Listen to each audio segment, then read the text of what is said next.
Dear friends, welcome to Biblical Parivartana. Welcome to Daily Devotions.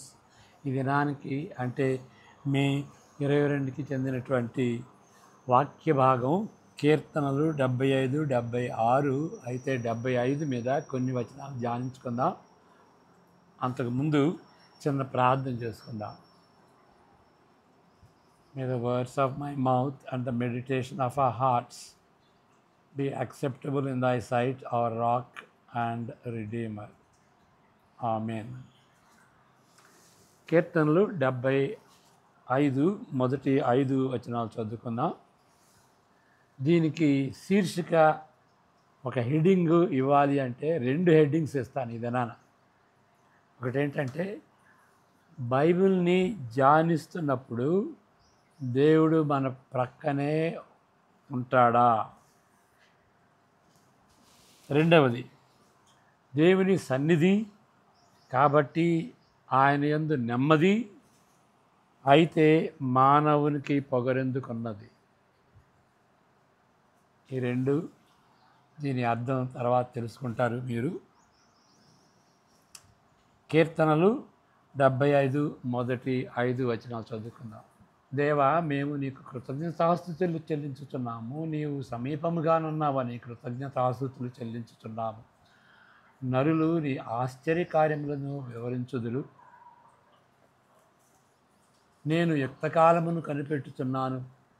నేనే న్యాయమును బట్టి తీర్పు తీర్చుచున్నాను. భూమియు దాని నివాసులందరూను లయమగునప్పుడు నేనే దాని స్తంభములను నిలుపుదును.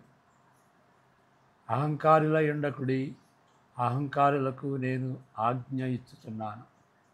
కొమ్ము ఎత్తకుడి, ఎత్తుగా కొమ్ము ఎత్తకుడి, పొగరు పట్టిన మాటలాడకుడి అని భక్తిహీనులకు నేను ఆజ్ఞ ఇచ్చుచున్నాను. ఇక్కడ మనం గమనించాల్సింది ఏంటి అని అంటే,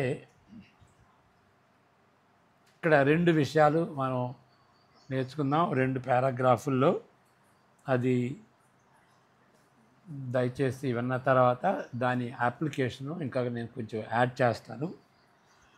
సంఘారాధన యొక్క ప్రత్యేకమైన పాత్ర తిరిగి తిరిగి చదవటం, అనగా దేవుడు చేసిన అద్భుతములను తిరిగి తిరిగి వల్లించటం. సంఘారాధన చెప్పేటప్పుడు వాక్యం చదువుకుంటాం.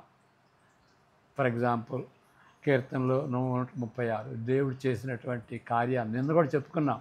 దేవుడు ఏ కార్యాలు చేశాడని దాని గురించినటువంటి వాక్యాలు పఠనం చేస్తూ వల్లిస్తూ ఉంటాం. అది ఒక ప్రాముఖ్యమైనటువంటి సమయం. మనిషి మాటలు వినటం కాదు, వాక్యం కూడా చదువుకోవాలి సంఘారాధన సమయంలో. ఇందువలన కీర్తన 78 మొదటి 4 వచనాలు చదువుకుందాం. 78 కీర్తనలు 78 అంటే వల్లించాలి. దేవుని యొక్క కార్యాల గురించి, ఆ వివరాల గురించి వల్లించాలి, చదువుతూ ఉండాలి. నా జనులారా, నా బోధకు చెవియొగ్గుడి, నా నోటి మాటలకు చెవియొగ్గుడి. నేను నోరు తెరచి ఉపమానము చెప్పెదను, పూర్వకాలపు గోడ వాక్యములను నేను తెలియజెప్పెదను. మాకు తెలిసిన సంగతులను మా పితరులు మాకు వివరించిన సంగతులను చెప్పెదను. యెహోవా స్తోత్రార్హ క్రియలను, ఆయన బలమును, ఆయన చేసిన ఆశ్చర్యకార్యములను దాచకుండా వాటిని వారి పిల్లలకు మేము చెప్పేదము అని ఇక్కడ ఈ కీర్తనలో మనం చదువుతాం. పూర్వకాలపు గూఢ వాక్యములను నేను తెలియజెప్పేదను, మాకు తెలిసిన సంగతులను మా పితరులకు మాకు వివరించిన సంగతులను చెప్పేదను. యెహోవా స్తోత్రార్హ క్రియలను, ఆయన బలమును, ఆయన చేసిన కార్యములను దాచకుండా వాటిని వారి పిల్లలకు మేము చెప్పేదము. ఈ మాటలు 78లోనే కాదు 75లో కూడా ఉంది, కాకపోతే క్లుప్తంగా ఉంటుంది. 75:1 ఈ విధంగా వివరిస్తున్నది. దేవా, మేము నీకు కృతజ్ఞతాస్తుతులు చెల్లించుతున్నాము. నీవు సమీపంగానున్నావని కృతజ్ఞతాస్తుతులు చెల్లించుతున్నాము. నరులు నీ ఆశ్చర్యకార్యములను వివరించుదురు. దేవుడు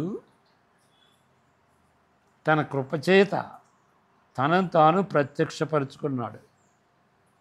గమనించండి, దేవుడు తనను తాను ప్రత్యక్షపరచకపోతే మానవునికి దేవుని గురించి ఏమీ తెలియదు అని గమనించుకోవాలి. ఆయన పేరు, ఫర్ ఎగ్జాంపుల్, ఆయన పేరు దానిలో ఒక భాగంగా ఉంటుంది. ఇప్పుడు నిర్గమకాండంలో మొదటిసారిగా దేవుడు మోషేకి తన పేరు చెప్పాడు. 3:14, తర్వాత 34లో కూడాను. తర్వాత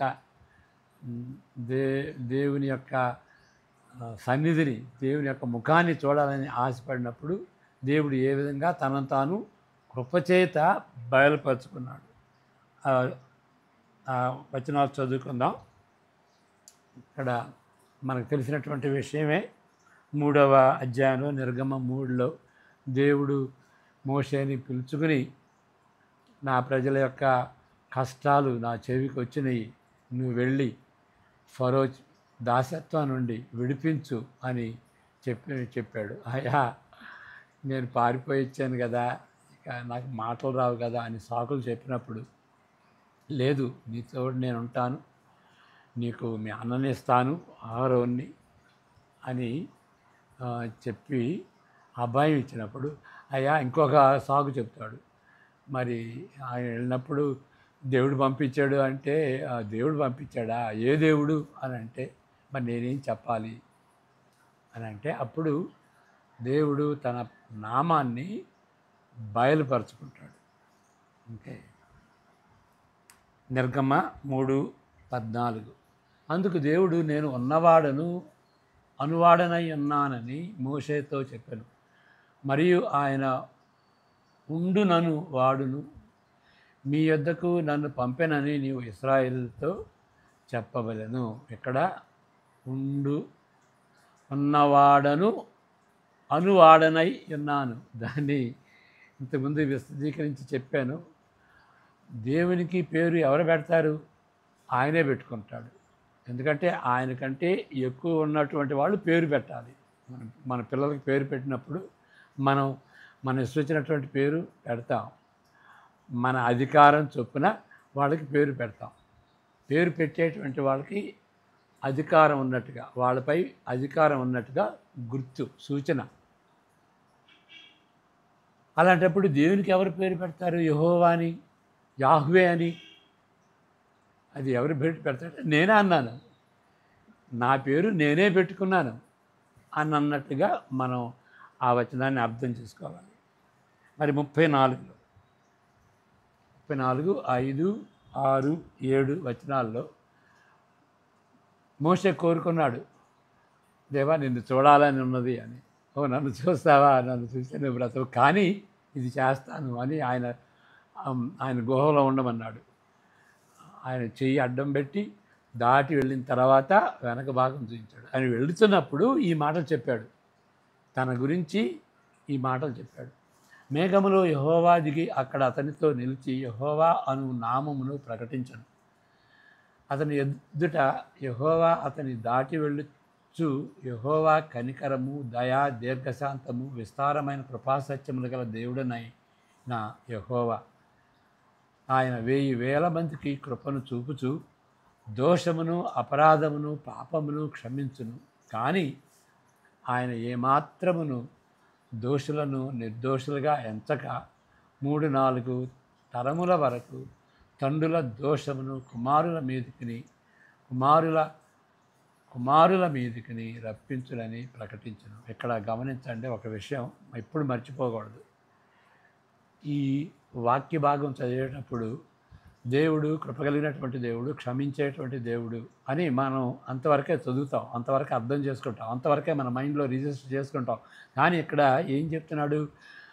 అదే వాక్యంలో, అదే ధోరణితో, అదే ఊపిరితో ఇక్కడ ఏం చెబుతున్నాడు అంటే, క్షమిస్తానని చెప్పి, క్షమించేటువంటి దేవుడు అని చెప్పి, కానీ ఆయన ఏమాత్రమును దోషులను నిర్దోషులుగా ఎంచక 3-4 తరముల వరకు తండ్రుల దోషమును కుమారుల మీదకి మరి దేవుడు క్షమిస్తే ఎందుకు మరి 4 తరముల వరకు వాళ్ళ దోషాన్ని బట్టి వాళ్ళని శిక్షిస్తానని ఎందుకు అంటాడు? ఆయన క్షమించేటప్పుడు దోషులను నిర్దోషులుగా ఎంతనే అంటాడు. అది వేరు, ఇది వేరు. క్షమిస్తున్నాను అంటే దేవుని తీర్పు ఉండదని మనం గ్రహించుకోవచ్చు. దేవుడు క్షమిస్తున్నాడు, మనం క్షమిస్తాడు, మనం పశ్చాత్తాపడతాం. కానీ పశ్చాత్తాపడినంత మాత్రం దేవుడు క్షమించడు. యేసు ప్రభు మనపై పడాల్సినటువంటి తీర్పును ఆయన అనుభవించాడు కాబట్టి మనం యేసు ప్రభు నమ్ముతున్నాం కాబట్టి అందువలన క్షమాపణ ఉంటుంది. అది మనం గమనించుకోవాలి. ఇది చాలా ముఖ్యమైనటువంటి విషయం. చాలామంది మర్చిపోతారు. దేవుడు క్షమిస్తాడు కాబట్టి మర్చిపోతాడు కాబట్టి తీర్పు అనేది ఉండదని. నో. దేవుడు న్యాయవంతుడు. న్యాయం తీర్చకుండా క్షమిస్తే అన్యాయవంతుడు అవుతాడు. అది 1 యోహాను 1:9 కూడా ఉంటుంది. All right. ఇప్పుడు 14వ వచనం కూడా 34-14వ వచనం నిర్గమకాండం 34-14. ఏలయనగా వేరొక దేవునికి నమస్కారం చేయవద్దు. ఆయన నామము రోషము గల యెహోవా. ఆయన రోషము గల దేవుడు కాబట్టి ఆయన గురించి ఆయన బయలుపరుచుకున్నాడు. ఆయన నామం గురించి ఆయన నామము రోషము గల యెహోవా అంటే నామములోనే ఆయన స్వభావాన్ని వ్యక్తపరుచుకుంటున్నాడు అని గమనించాలి. దేవుని అద్భుత కార్యములతో కూడిన చరిత్రను బట్టి ఆయన నామము సన్నిహితంగా చేయబడినది. తన కార్యాలను బట్టి దేవుని వ్యక్తిత్వము బయలుపరచబడుతుంది. ఇక్కడ 2 విషయాలు గమనించాలి. నామము అని అంటున్నాం, అది ఎక్కడుందండి నామం అనేది అని అంటారు కదా. దేవుని నామం ఓకే, దేవుని నామం తీరు ఇక్కడ ఆయన కృపచేత ఆయన పేరు, ఆయన నామం అది ఎక్కడున్నది అని. ఇప్పుడు 75:1 నామం అని ఉన్నదా? చదువుదాం మరి. 75:1 కీర్తనలు.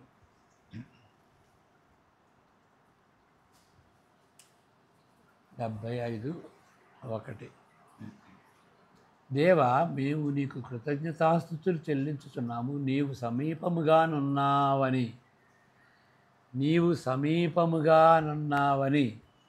నీవు అనే చోట మన బైబిల్లో క్రింద ఫుట్ నోట్లో ఉంటుంది, లేక నామము అని ఉంటుంది.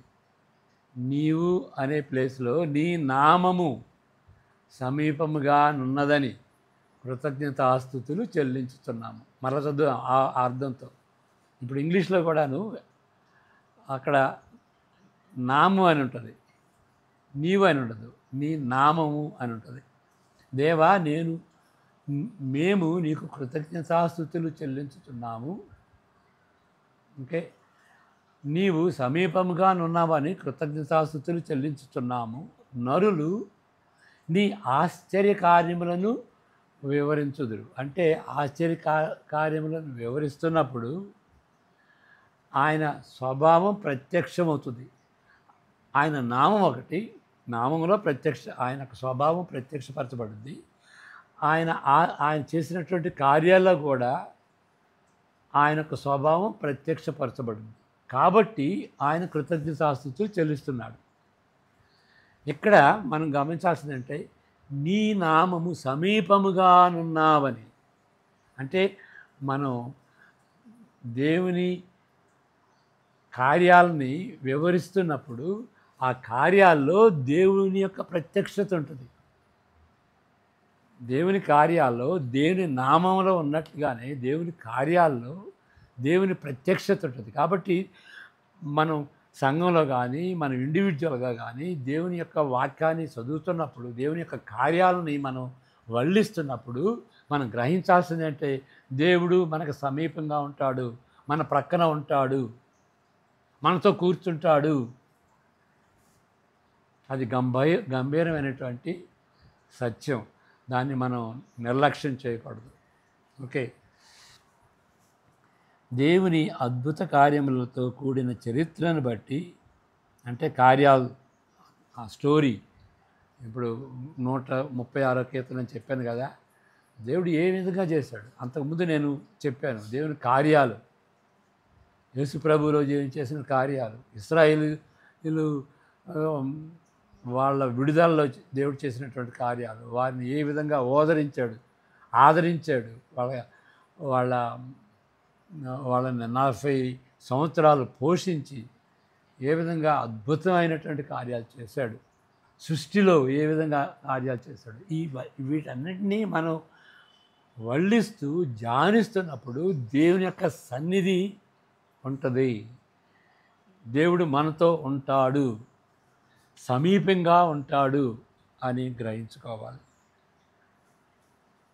ఈ విధంగా ఆయన చేసిన క్రియలను వల్లించేటప్పుడు, రిసైట్ చేసేటప్పుడు తన ప్రజల దగ్గరకు దేవుడు సన్నిహితంగా వస్తాడని ఆయన కృప ద్వారా ఏర్పరచబడిన మార్గంగా ఉంటుంది.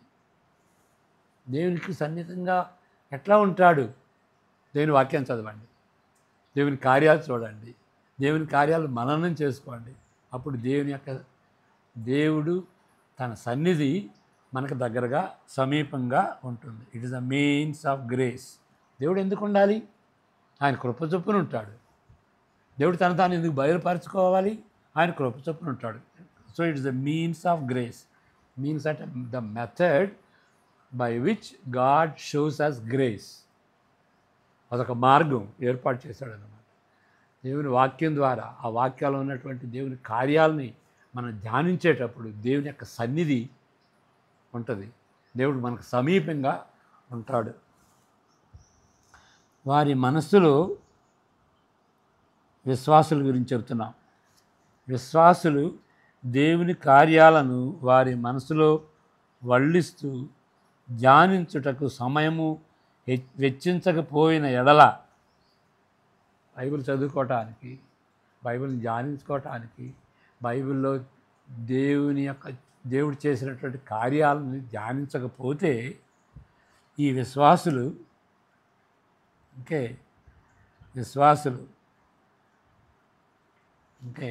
వ్యక్తిగతంగా కానీ బైబిల్ చదివినప్పుడు, లేకపోతే సంఘంగా కానీ ఇతర విశ్వాసులతో సంఘ ఆరాధన జరిగేటప్పుడు కానీ, అది ఆ యొక్క దేవుని యొక్క వాక్యాన్ని, బైబిల్ని ధ్యానించకపోతే, ఆ విధంగా ధ్యానించకపోతే దేవుని సన్నిధిని అనుభవించలేకపోవటంలో ఆశ్చర్యమేమీ లేదు. దేవుడి దగ్గర లేడు. దేవుడు ఏం చేస్తున్నాడు అంటే, బైబిల్ చదువుకో, దేవుడు సన్నిహితంగా ఉంటాడు. దేవుని గూర్చి ఈ కీర్తన నొక్కి చెప్పుతున్నదేమనగా, ఆయన కాలక్రమ పథకానికి ఆయన సార్వభౌముడు. ముహూర్తానికి, టైం యొక్క క్రమం, ఏది తర్వాత ఏది జరుగుతుంది, ఏది జరగాలి అని దానికి అధికారం కలిగినటువంటి వాడు, సర్వాధికారం కలిగినటువంటి వాడు. దేని తర్వాత ఏది ఉండాలి, ఆ కాలక్రమాన్ని నిర్ణయించేటువంటి వాడు, ఎగ్జిక్యూట్ చేసేటువంటి వాడు సార్వభౌముడైనటువంటి దేవుడు అని గ్రహించాలి. ఆయన కాలక్రమ పథకానికి ఆయన సార్వభౌముడు. ఒక వ్యాఖ్యానకర్త చెప్పినటువంటి రీతిగా, కామెంటేటర్ చెప్పినటువంటి రీతిగా, కాలక్రమాలకు దేవుడు సర్వోన్నతుడు, డిస్పోజర్ సుప్రీం అంటారు. డిస్పోజర్ అంటే కాలాన్ని పంచిపెడతాడు, కాలాన్ని నియమిస్తాడు, కాలక్రమాన్ని నియమిస్తాడు. ఆ పథకాన్ని నియమించేటిది దేవుడే.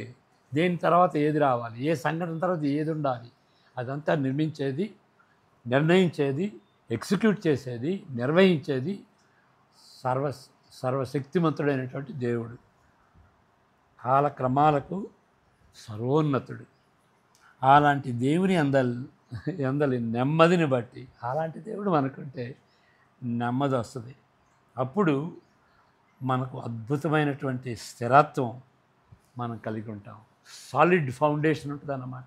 అలాంటి దేవుడు కాలక్రమాల్ని మరి ఏ సంఘటన తర్వాత ఏ సంఘటన రావాలి, ఆ క్రమాన్ని, ఆ ముహూర్తాన్ని ఆర్గనైజ్ చేసేటువంటి ముహూర్తం అంటే ఇక గలతీ 4:4లో నాకు ఎప్పుడు గుర్తుకొస్తూ ఉంటుంది.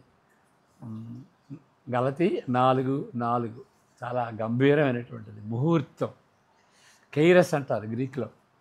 క్రోనస్ అంటే కాలం, అంటే చరిత్ర. ఈ ఈ ఆదాం దగ్గర నుండి ఇక్కడ ఉన్నటువంటిది ఆ కాల కాల చరిత్ర, దాన్ని క్రోనస్ అంటారు. కానీ సంఘటనలో, ఏ సంఘటనలో ఆ ముహూర్తం అంటాం కదా, దాన్ని క్రోనస్ అంటారు. అనుకూల సమయం అంటాం కదా, అది క్రోనస్. అంటే ప్రతిసారి ఆ డిస్టింక్షన్ ఉండకపోవచ్చు, కానీ ఒక డిస్టింక్షన్ తీసుకురావాలి అంటే క్రోనస్కి కైరస్కి ఉన్నటువంటి ఆ యొక్క డిఫరెన్స్ మీకు గుర్తుండేటటువంటి రీతిగా రాస్తారు. క్రోనస్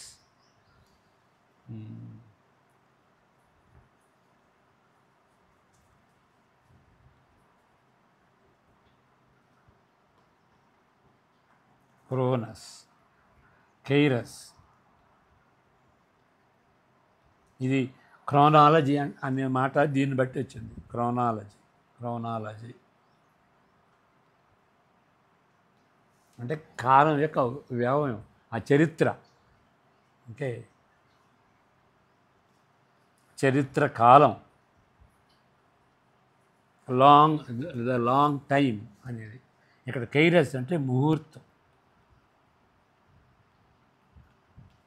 ఓకే, ప్రతిసారి ఈ డిస్టింక్షన్ ఉండదు, కానీ కొన్నిసార్లు ఇది ముఖ్యమన్నమాట. గలతీ 4:4. అయితే కాలము పరిపూర్ణమైనప్పుడు, అక్కడ క్రోనస్ అనే మాట వాడింది, ముహూర్తం అన్నమాట. దేవుడు తన కుమారుని పంపాను. ఎగ్జాక్ట్ టైంలో యేసుప్రభు వచ్చాడు. యేసుప్రభుని దేవుడు పంపాడు. ఇప్పుడు ప్రవక్తలందరినీ దేవుడు పంపాడు, మరి యేసుప్రభుని కూడా పంపాడు. ప్రవక్తలకి ఆయనకి ఏంటి డిఫరెన్సు? ప్రవక్తలు అయితే ఇక్కడి నుండి వచ్చారు, భూమి నుండి వచ్చేటువంటి వాడు, మనలాగా పుట్టి వాళ్ళని దేవుడు పిలుచుకుని పంపించాడు. యేసుప్రభు అట్లా కాదు, పరలోకం నుండి వచ్చాడు కాబట్టి పంపించాడు. అంటే అది కూడా, దానిలో కూడా భేదం ఉన్నది. ఓకే, క్రోనస్ ఏర్పరిచినటువంటి దేవుడు కాలక్రమ పథకానికి ఆయన సార్వభౌముడు, కాలక్రమాలకు సర్వోన్నతుడు. యుక్తకాలం, నేను యుక్తకాలమును కనిపెట్టుచున్నాను. మళ్ళీ ఇప్పుడు 2వ వచనానికి వద్దాం. నేను యుక్తకాలమును కనిపెట్టుచున్నాను. ఇది దేవుడు చెప్పినటువంటి మాటలు. నేనే న్యాయమును బట్టి తీర్పు తీర్చుతున్నాను అని దేవుడు చెబుతున్నాడు. ఆ కాలాల్ని, ఆ ముహూర్తాల్ని నియమించేది నేను, ఆ క్రమాన్ని కనిపెట్టింది నేను, ఆ పథకం వేసింది నేను. నేనే న్యాయమును బట్టి తీర్పు తీర్చుతున్నాను అని దేవుడు ప్రకటిస్తున్నాడు. యుక్తకాలం కంటే అంటే ఆ టైం అన్నమాట, ఎగ్జాక్ట్ టైము, ఆ సంభవించినటువంటి టైము, దేవుడు ఏర్పరిచినటువంటి టైము. దాని గురించి ఏంటి అంటే, ఆ టైంని అరేంజ్ చేసే దానికంటే దేవుని అధికారం మన జీవ రంగంలో తప్ప ఇంక అంతకంటే మేలైన రంగం ఏది కనిపించదు. మన జీవితంలో అనేక రంగాలు ఉంటాయి కదా, భౌతిక రంగం, మరి ఆర్థిక రంగం, ఎన్నో రంగాలు ఉంటాయి. కానీ ఆ యొక్క ముహూర్తం, మన జీవితంలో ఉన్నటువంటి ఆ ముహూర్తం, దాన్ని దేవుడు నియమిస్తాడు. మనకి ఎప్పుడు మనం పుట్టాలి, ఎప్పుడు గిట్టాలి, మనం ఎప్పుడు వివాహం చేసుకోవాలి, అవన్నీ కూడాను దేవుడు ఆయన పథకంలో ఆయన నిర్ణయిస్తాడన్నమాట. కాబట్టి ఈ కాలాన్ని, ఆ ముహూర్తాన్ని మన జీవితంలో అపాయింట్ దానికంటే దేవుని యొక్క సార్వభౌమత్వాన్ని మరి ఏ రంగంలో కూడా చూడలేము అని అంటున్నాడు ఆయన. ఓకే. యుక్తకాలం కంటే దేవుని అధికారమును జీవరంగంలో దేనిని చూడలేము. అయినప్పటికీ ఓకే, ఒక టైము, ఓకే, టైం ఒక్కటిదానేనా దేవుడు నియమించేది? ఇక్కడ ఈ ఈ రెండవ వచనంలో ఏముంది? ఆ యుక్తకాలమును నేనే కనిపెట్టాను, నేనే నియమించాను, నేనే న్యాయమును బట్టి తీర్పు తీర్చుచున్నాను. అంటే దేవుడు ఒక టైంను ఒక్కటే కంట్రోల్ చేస్తే అది సరిపోదు. అప్పుడు ఏమవుతుందంటే అది తీర్పు ఫేటలిజంకి దారి తీస్తానమాట. కర్మ సిద్ధాంతం. ఇప్పుడు కర్మ సిద్ధాంతం అంటే దేవుడు నిర్ణయిస్తాడు, మరి మన బాధ్యత ఏంటి అది. కాబట్టి ఇక దేవుడు సమస్తం నిర్ణయిస్తే ఇక మన బాధ్యత లేకపోతే అది అది నా కర్మ అని అంటాం, అది నా తలరాత అని అంటాం. అది కాదు. బైబిల్ అన్నటువంటిది ఏంటి అని అంటే దేవుడు మనకు బాధ్యత కూడా ఇస్తాడు. అంతేకాదు మనకి మన బాధ్యతను బట్టి తీర్పు తీరుస్తాడు. మన బాధ్యత లేకుండా దేవుని యొక్క తీర్పు లేకపోతే ఇక అంతా కూడాను కర్మ అయిపోద్ది. కాబట్టి ఫేటలిజం. ఇక మన బాధ్యత ఏముండదు. సరిగా జీవించాలి, దేవుని తీర్పుని మనసులో పెట్టుకుని సరిగా జీవించాలి అనేటువంటి మన బాధ్యతని మర్చిపోతాం. నిద్రపోతాం, దేవుడు చేసుకుంటే చేసుకొని. అట్లాంటిది కాదు బైబిల్. దేవుడు సర్వాధికారి, మానవుడు 100% బాధ్యుడు. కాబట్టి రోమా 1లో ఉంటుంది. కాబట్టి మనం ఆ విధంగా చేయకపోతే సర్వాధికారి అయినటువంటి దేవుడు ఏం చెప్తాడు? మీరు నిరుత్తరులు అంటాడు, మీరు బాధ్యులు, మీరు నో ఎక్స్క్యూజ్. మీకు అన్నీ బయలుపరిచినప్పటికీ మీరు నన్ను ధిక్కరించారు అని అంటాడు అనమాట. కాబట్టి బాధ్యత ఉంటుంది. ఆ బాధ్యతను బట్టి దేవుడు తీర్పు తీరుస్తాడు. All right. అంతేకాదు ఈ పతనమైన విశ్వాసంలో సామాజిక జీవన క్రమాన్ని కంపింపజేసేటట్లుగా ఉండే సర్వ సృష్టిని కంపింపజేసే సంఘటనలు తటస్థపడుతూనే ఉంటాయి కదా ఈ జీవితంలో. భయకంపితం కోవిడ్ ఫర్ ఎగ్జాంపుల్. ఓకే, మన ప్రపంచంలోనే కాదు విశ్వాసం అంతట్లో కూడాను ఉపద్రవాలు వస్తాయి. మరి 77లో కోస్టల్ ఆంధ్రాలో 50,000 మంది గంటలో చనిపోయారు. బందర్లో ఉప్పిని అంటాం కదా, అలాంటివి అవి విశ్వంలో జరిగేటువంటి ఆ సంఘటనలు జరుగుతూ ఉంటాయి. మరి కోవిడ్ని బట్టి ఎంతమంది చనిపోయారు? మిలియన్స్ ఆఫ్ పీపుల్ చనిపోయారు. లక్షలాదిగా ప్రతి దేశంలో చనిపోయారు కదా. అలాంటివి వస్తూనే ఉంటాయి కదా, సంఘటనలు తటస్థపడుతూనే ఉంటవి. మరి వేరే కీర్తనలో దావీదు తలస్తున్నట్లు అక్కడ ఏమంటాడు? 11:30లో చదువుతాం. ఇప్పుడు ఈ కీర్తన 75వ కీర్తన ఆసాఫు రాశాడు, 11వ కీర్తన దావీదు రాశాడు. దావీదు ఏం చెప్తున్నాడు అక్కడ? 11:3 పునాదులు పాడైపోగా నీతిమంతులు ఏం చేయగలరు? పునాదులు పాడైపోతున్నాయండి.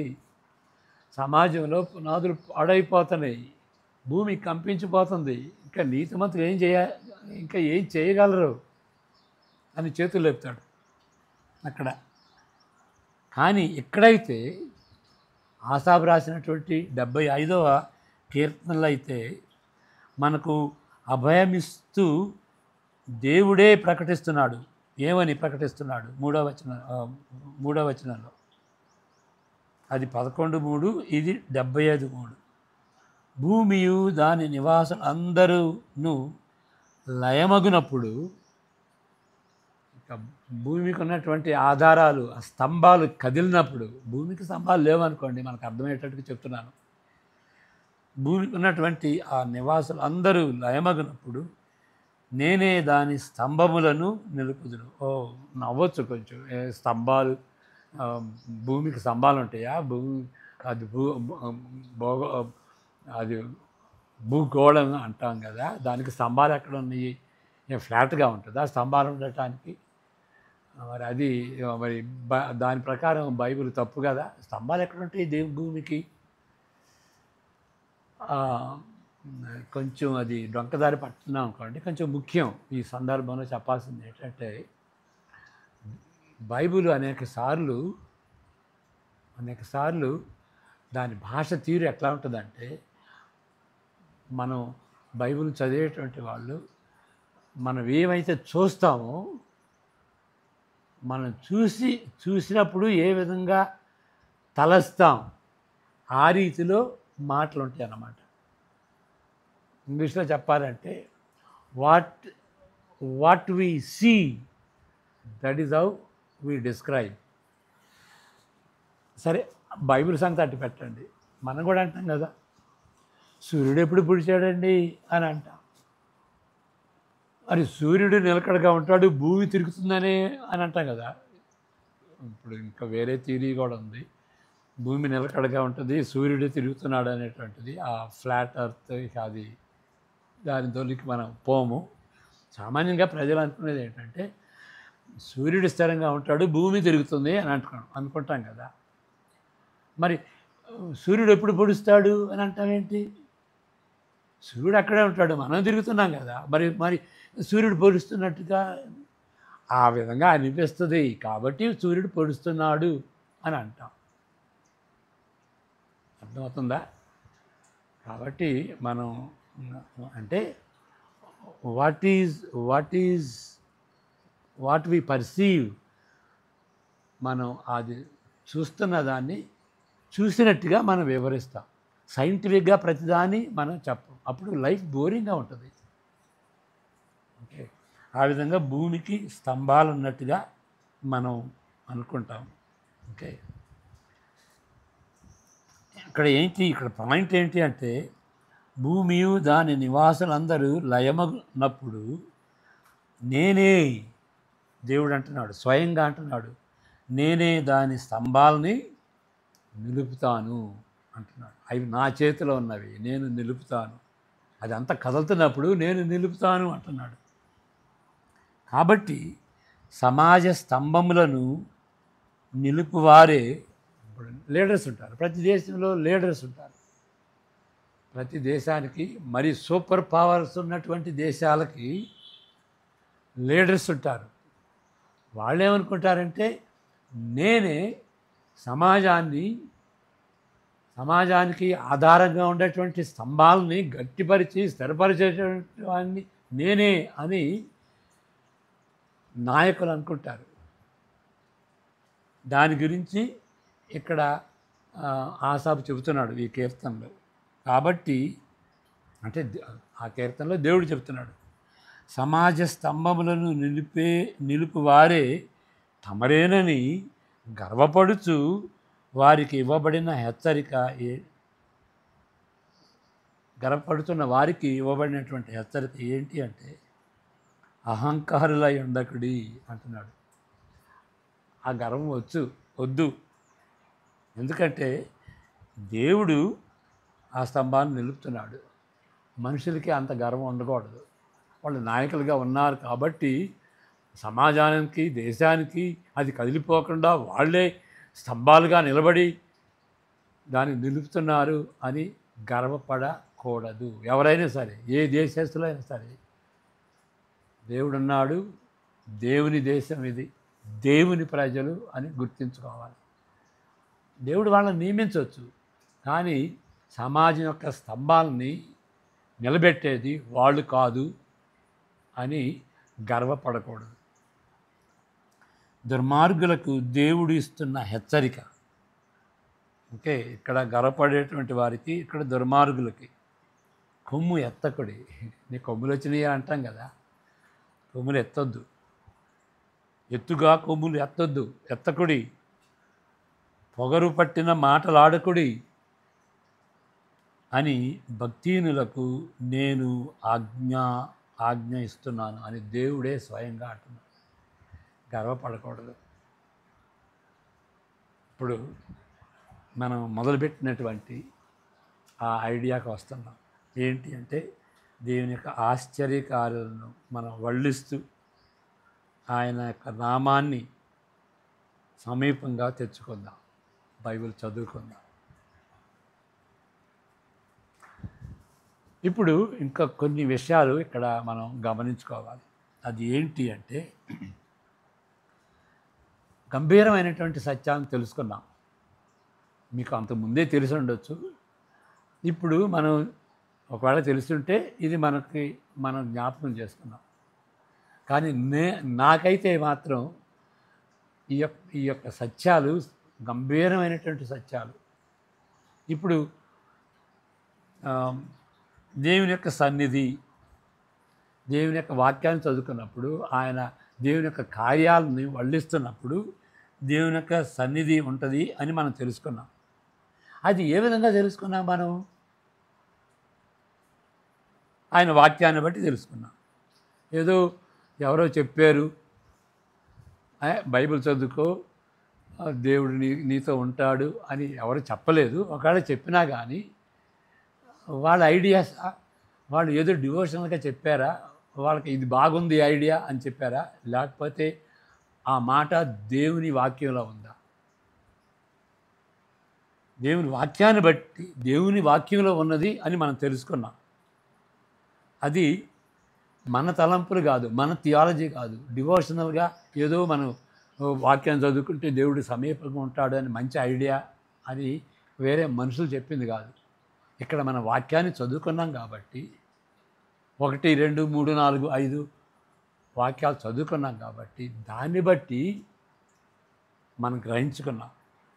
ఏ విధంగా చదివాం? మనం 1వ వచనం చదువుకున్నాం, 2వ వచనం చదువుకున్నాం, 3వ వచనం చదువుకున్నాం, 4, 5 వచనాలు చదువుకున్నాం. అంతేకాదు వాటికి ఉన్నటువంటి సంబంధం, 1కి 2కి ఉన్నటువంటి సంబంధం ఏంటి, 2వ వచనానికి 3వ వచనానికి ఉన్నటువంటి సంబంధం ఏంటి, 3కి 4కి ఉన్నటువంటి సంబంధం ఏంటి, 4కి 5కి ఉన్నటువంటి సంబంధం, అదంతా స్టడీ చేసామన్నమాట. ఆ విధంగా చదివితేనే ఈ ఆసాబు యొక్క మైండు, మనస్సు, ఆసాబు యొక్క సందర్భం, సందేశం మనకు తెలుస్తుంది అన్నమాట. అది కాబట్టి ఆ విధంగా చదివితేనే ఆ గ్రంథకర్త యొక్క ఆలోచన మనం తెలుసుకుంటాం.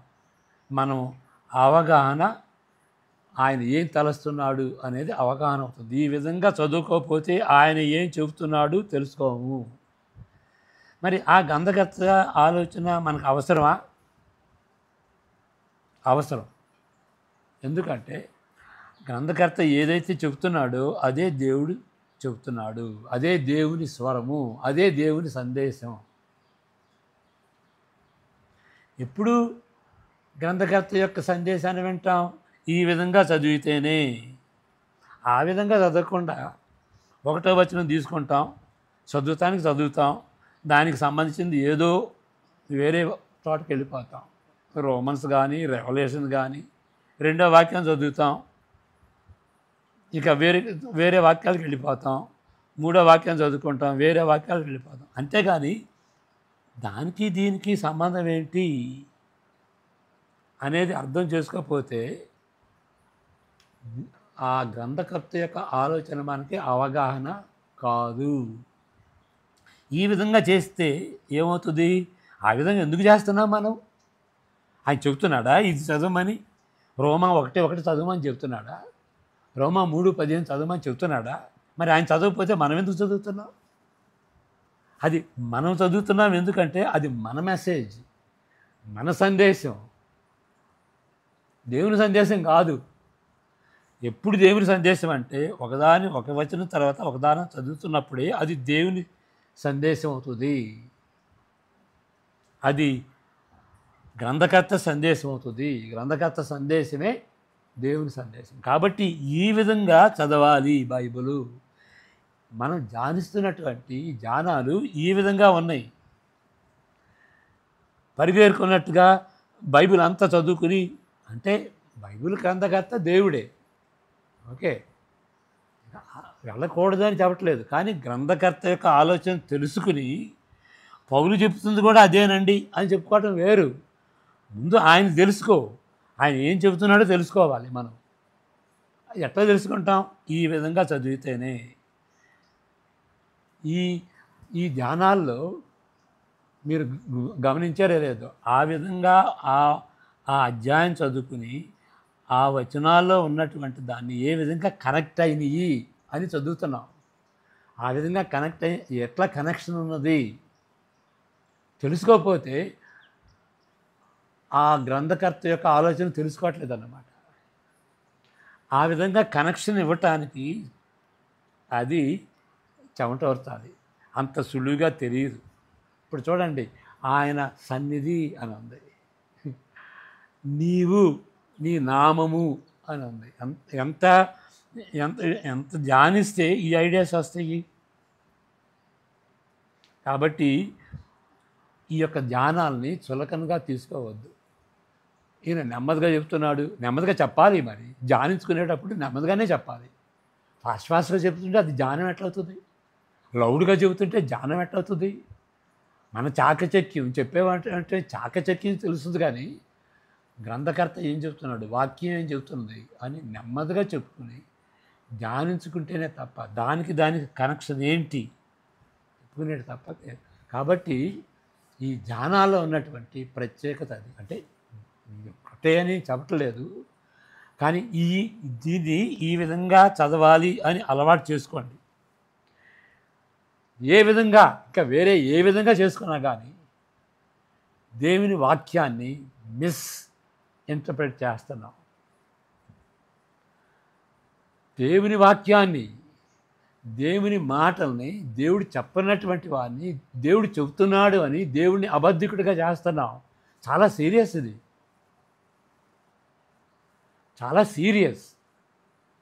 నేను ఒక వాక్యాన్ని తీసుకుని నువ్వు పరిగెరుకున్నట్టుగా వేరే వేరే చోటకి వెళ్ళేవు అని అంటే అది నీ వాక్యం, అది నీ సందేశం. మనం భయపడాలి, వణుకుతూ. ఏంటి ఒక వాక్యం తీసుకున్నప్పుడు, ఒక వాక్య భాగం తీసుకున్నప్పుడు గ్రంథకర్త యొక్క సందేశం ఏంటి, దేవుని యొక్క స్వరం ఏంటి, భయంతో వణుకుతో చెప్పాలి.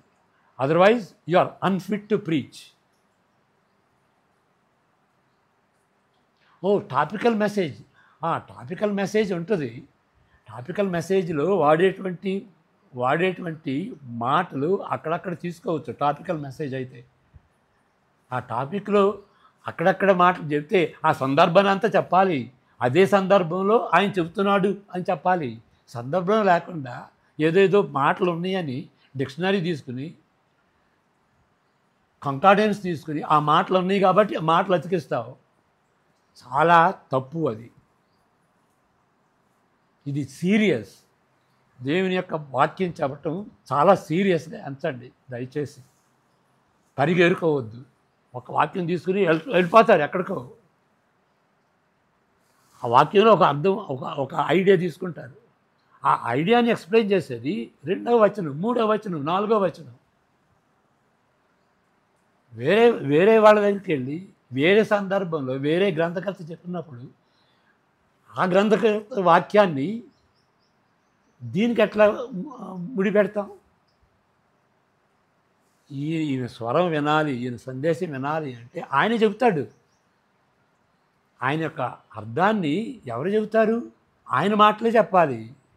కాబట్టి నెక్స్ట్ వచనంలో ఏం చెబుతున్నాడు, 3వ వచనంలో ఏం చెబుతున్నాడు, ఆయన చెప్పలేదు అని అంటే then you don't have authority to say that he is telling what he is telling. He is not telling that. అది నువ్వు చెబుతున్నావు, అది నేను చెబుతున్నాను. గ్రంథకర్త చెబుతున్నాడా, దేవుడు చెబుతున్నాడా? ఆ విధంగా చెప్పకపోతే ఎన్నో డివిజన్స్ వస్తాయి, ఎన్నో తప్పుడు బోధనలు ఉంటాయి, కల్ట్స్ ఉంటాయి, చర్చ్ డివైడ్ అవుతుంది. ఇది దయచేసి చాలా సీరియస్గా తీసుకోండి. మనం దేవుని యొక్క వాక్యాన్ని చదివి ధ్యానం చేసుకునేటువంటి ఒక విధానాన్ని మనం మార్చుకుందాం. అప్పుడు దేవుని యొక్క సన్నిధి మనతో ఉంటుంది. ప్రార్థన చేసుకుందాం. యెహోవా, నిన్ను ఆశీర్వదించి కాపాడును గాక. ఆయన తన సన్నిధి కాంతిని నీపై ఉదయింపజేసి నిన్ను కరుణించును గాక. ఆయన సన్నిధి కాంతిని నీ నీపై నీకు నీ ఎడల అనుగ్రహించి నీకు నీ ఇంటి వారికి ఇప్పుడు ఎల్లప్పుడూ సమాధానం కలుగజేయును కాక. ఆమెన్. God bless you.